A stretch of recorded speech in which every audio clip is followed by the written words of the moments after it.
అంటే ఇప్పుడు ఇంతకుముందు మీరు చెప్పడం జరిగింది అంటే దాంట్లో రుద్రాక్ష గురించి ఉంది, విభూతి గురించి ఉంది అని చెప్పేసి, వీటి రెండింటి గురించి చెప్తారా? అయితే ఒక శ్లోకం ఉంటుంది, ఇది ఎవరైనా చేసుకోవచ్చు. విభూతి పెట్టుకునేటప్పుడు ఉత్తగా పెట్టుకుంటే అందరూ అనుకుంటారు కదా, ఆ కామన్ ఏం రిజల్ట్ లేదు. దానికి ఒక శ్లోకం చదువుకుంటూ పెట్టాలి. ఓకే. అది మహాగ్రహ పీడం, మహోత్పాత పీడం, మహారోగ పీడం, మహా తీవ్ర పీడం, హరత్యాశ్వితే ఈశ్వర భస్వం, నమస్తే భవబంధ విముక్తీశ్వరాయ, శ్రీకరం నిత్య శుభకరం దివ్యం పరమం మహాపాపహరం ఈశ్వర విభూతిం ధారయామ్యహం.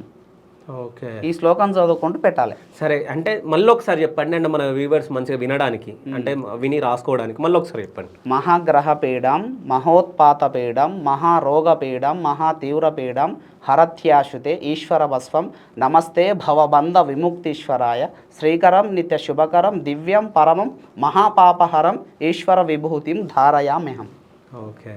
ఇట్లా పెట్టుకున్నాం అనుకో, అది ఫలిస్తుంది అంతే. ఇంకా అందులో అన్నీ ఉన్నాయి, గ్రహాలు యోగిస్తాయి ఆ విభూతి పెట్టుకున్నంత మాత్రాన్ని. ఆ తర్వాత శుభాలు యోగిస్తాయి, అన్నీ ఉడక, అన్ని కష్టాలు అందులోనే చెప్పబడ్డాయి. ఆ శ్లోకాన్ని అర్థం చేసుకోండి, మొత్తం తెలుగులోనే ఉంది, దానికి డెఫినేషన్ సంస్కృతంలో లేదు, అన్నీ అర్థమై ఉంటాయి అందులో. ఇలా పెట్టుకోవాలి విభూతి, ఈ విధంగా పెట్టుకోమని చెప్పి. ఇది చేత ఇంత పెద్ద శ్లోకం మేము చదవలేం.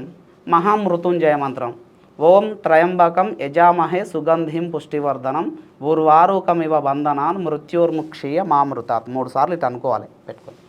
అట్లా ఈ విధంగా పెట్టుకో. అది కూడా మాకు రాదు, నమశివాయ యవాశిమన, నమశివాయ యవాశిమన, నమశివాయ యవాశిమన అని 3 సార్లు 3 సార్లు అనుకుంటా పెట్టుకోవాలి. ఓకే. ఇలా పెట్టుకున్న రిజల్ట్ ఉంటుంది. కానీ అందరూ ఇట్లా పెట్టుకున్న మాత్రాన ఉండదు, షో మాత్రమే. ఎందుకంటే ఇక్కడ ఆజ్ఞాచక్రం, మనం ఏదైతే తొందరగా పఠిస్తామో దానికి స్కాన్ చేసుకుంటుంది. అట్లా ఈ విధంగా పెట్టుకోవాలని అందులో చెప్పబడి ఉంది శివపురాణం.